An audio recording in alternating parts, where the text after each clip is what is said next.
Level 1. Delta Force. There is a name that, when spoken in certain military circles, causes people to lower their voices without even realizing it. It's not instinct. It's respect. The kind of respect generated only by that which you cannot see and cannot fully confirm. Officially, this unit does not exist. The Army calls it the 1st Special Forces Operational Detachment Delta, but everyone simply calls them the unit. It was created in 1977 by Colonel Charles Beckwith, inspired by the British Special Air Service, the SAS. Selection happens twice a year.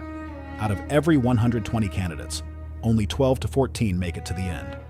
They grow their hair long, wear civilian clothes, and carry no insignia. If captured, the government may not publicly recognize them. In October 2019, Delta operators ended the life of Abu Bakr al-Baghdadi. There was no press conference, no public celebration. That is how Delta operates. And that is just the beginning of what this machine represents. Level 2. SEAL Team 6/DEVGRU. If Delta Force is the Army's shadow, this is the Navy's ghost. Their popular name is SEAL Team 6, but that name was originally created to deceive Soviet intelligence, making them believe the Navy had 6 teams when it actually only had 2. Today, their official name is the Naval Special Warfare Development Group, or DEVGRU. It is so classified that when its operators die in combat, their discharge papers sometimes simply state they belong to an unnamed naval support unit. DEVGRU recruits exclusively from within the SEAL community. This means you first have to survive the Navy's most brutal training. And then you have to be good enough for someone to invite you to try the next level. On May 2nd, 2011, modified helicopters from the Night Stalkers dropped DEVGRU operators inside a mansion in Abbottabad, Pakistan. 40 minutes later, Osama bin Laden was dead. The operation was called Neptune Spear. The world found out the next day. DEVGRU said nothing. They never say anything. They are trained to operate specifically in maritime environments. Oil rigs, ships, ports, and coastlines under fire. But they also strike in deserts, mountains, and cities. Their maritime specialty is just their origin. What never changes is the level of classification. There are DEVGRU operations that even Congress doesn't have full information on. You still don't know what's coming. If you've already reached Level 2, subscribing is the only way to enter what follows. Level 3. Navy SEALs. To get where you are now, you had to die a little on the beaches of Coronado. Your life is summed up in a phrase you've heard 1,000 times. The only easy day was yesterday. Before you can even dream of DEVGRU, you have to become this. SEAL is an acronym: sea, air, and land. It's not a poetic description, it's a literal operational promise.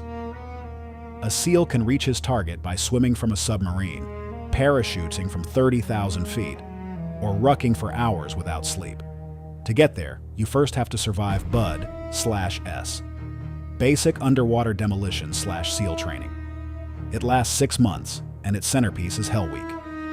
132 continuous hours of extreme physical activity, 5.5 days without sleep, freezing water, mud, carrying boats over your head, and the cold of the Pacific Ocean penetrating every bone. The instructors don't want to break you physically. They want to know if your mind gives up before your body does. More than 75% of candidates do not finish.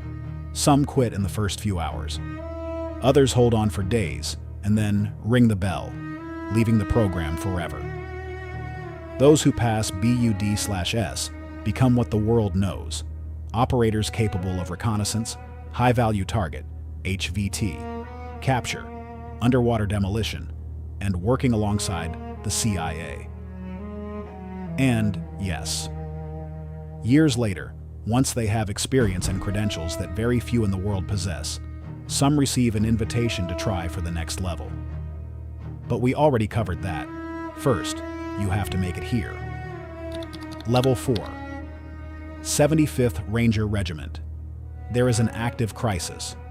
A target must be neutralized within hours. There is no time for slow planning. there is only time for the Rangers. The 75th Ranger Regiment can deploy anywhere in the world in 18 hours. Their roots go back to World War II, when the 5th Battalion scaled the 90-foot cliffs of Pointe du Hoc under direct German fire. To be a Ranger, you must complete RASP. 8 weeks of sleep deprivation, 90-pound rucks, and constant mental pressure. Those who finish learn to strike in the dark with surgical precision. Delta Force recruits them. DEVGRU watches them. The Rangers are the tier where many legends begin, and that ascent comes with a price you can't yet see. Level 5. Green Berets. This is where the type of warfare begins to change. The Green Berets, Army Special Forces, are not designed to just go in guns blazing. They are designed to arrive before the conflict starts, stay through it, and ensure that when it ends, the landscape favors U.S. interests. Their basic unit is the Operational Detachment Alpha, the ODA, 12 soldiers, each with a different specialty: medic, communications, weapons, engineering, intelligence. All speak at least one foreign language. All are qualified to skydive, dive, and survive in the jungle.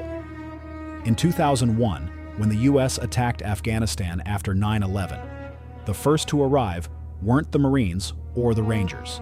It was the Green Berets, and they arrived on horseback, alongside local Northern Alliance fighters, coordinating airstrikes from the backs of animals in a medieval landscape.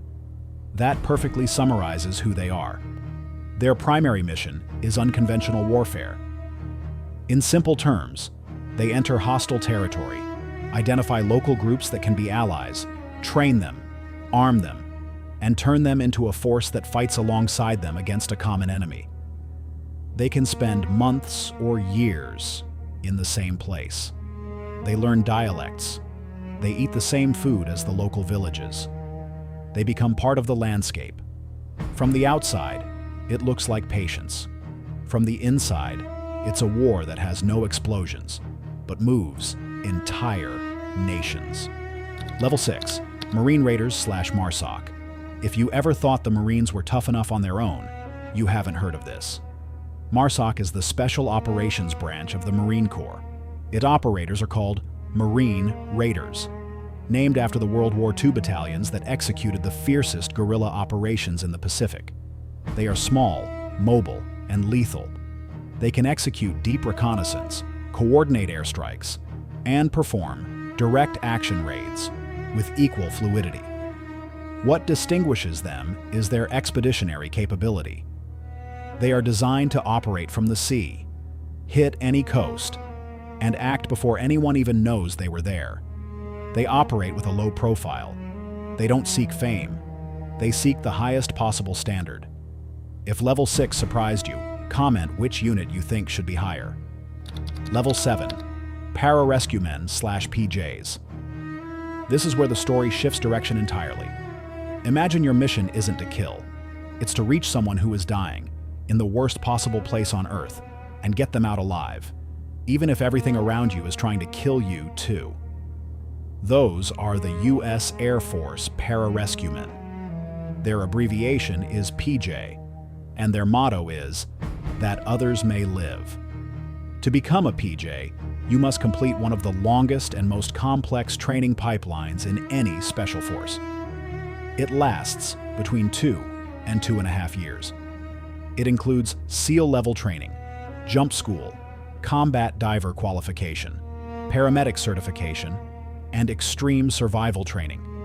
A PJ can freefall from 30,000 feet, land in hostile terrain, diagnose severe trauma under fire, stabilize a critical patient with only what's in their ruck, and coordinate an evacuation, all without losing control.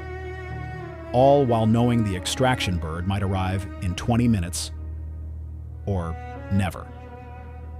They are the symbol of something few forces in the world can say honestly, that the mission doesn't end when the operator goes down. The mission ends when everyone is back home.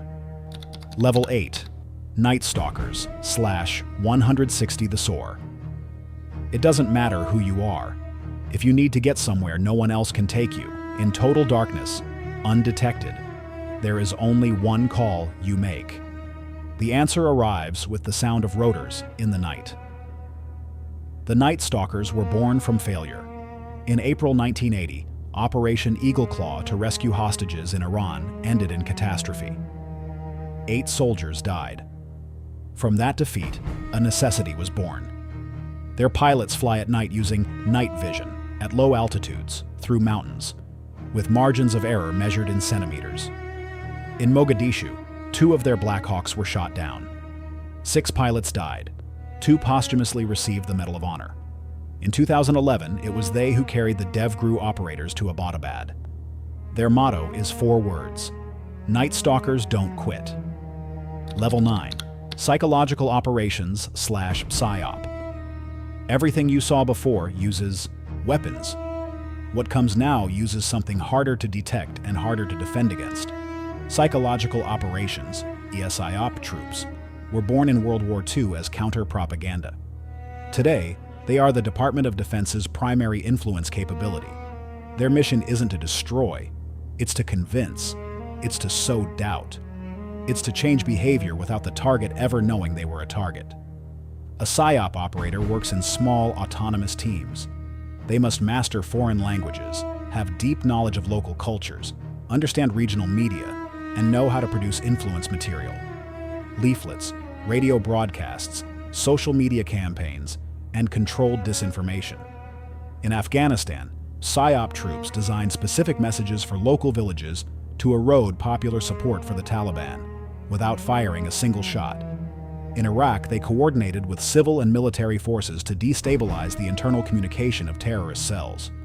They support ambassadors, military commanders, and other government agencies. They operate globally and continuously. What makes this branch especially effective is something few people consider.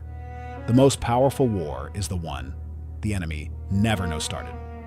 Level 10. Civil Affairs.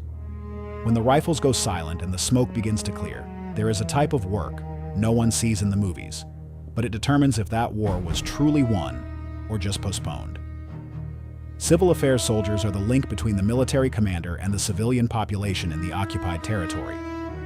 They are specialists in government, economics, infrastructure, public health, and post-conflict stabilization. Their mission is to reduce the impact of military operations on civilians and build the conditions so that when the army withdraws, something functional remains. A civil affairs team can arrive in a destroyed city and, within a week, map out the local government structures, the basic needs of the population, and the risk factors for new instability. They aren't armed to attack. They are prepared to rebuild. In Iraq and Afghanistan, civil affairs teams worked alongside combat units, operating in unsecured zones, negotiating with tribal leaders, and coordinating the delivery of water, electricity, and medical care. What looked like humanitarian work was, in reality, a form of warfare, the most complex of all, because a lost battle can be recovered. Losing the trust of a population takes generations to reverse. Level 11. JTAC / Joint Terminal Attack Controllers. Now you understand the true price of precision. You are on the ground, under fire. There are drones and planes circling overhead, loaded with enough ordnance to erase an entire city block. You have 4 minutes to identify the target, calculate the angle of attack, confirm there are no civilians in the blast radius, and authorize the release. 4 minutes, with people shooting in your direction. That is what a JTAC does. A 100-meter error in coordinates can kill the very soldiers they came to protect. They are invisible in popular culture. No one makes movies about them. But the operators from Delta, the SEALs, and the Rangers know exactly who they are. Because often, the voice of a JTAC on the radio is the only difference between getting out of the objective or never leaving. Right now, there are Night Stalker pilots flying in the dark over territories where there is officially no U.S. presence. There is a Green Beret in some remote village learning the names of a tribal leader's children. There is a PSYOP operator designing a message that will be read tomorrow in a language most of the world doesn't speak. There's a PJ checking his medical gear before boarding a helicopter, headed for someone who is dying. And there is a JTAC with his eyes fixed on a screen, calculating coordinates. This isn't just an army. It's an ecosystem. More than 70,000 people make up the U.S. Special Operations Command, SOCOM. They have their own aircraft, their own ships, and their own chains of command. They operate on every continent, including some where technically they aren't there. That network exists today. It is active. And it probably just completed a mission while you were watching this video.